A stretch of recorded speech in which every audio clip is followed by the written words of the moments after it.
Semiconductor Packaging. John D. Thomas, Alex Ruth.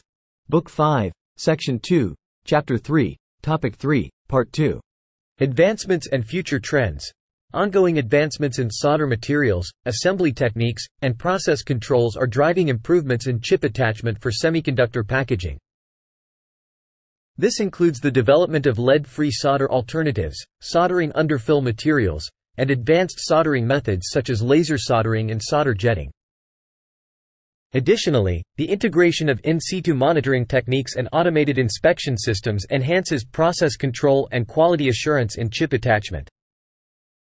In conclusion, chip attachment using solder joints is a critical process in semiconductor packaging assembly, enabling the creation of reliable electrical connections between singulated semiconductor dies and substrates.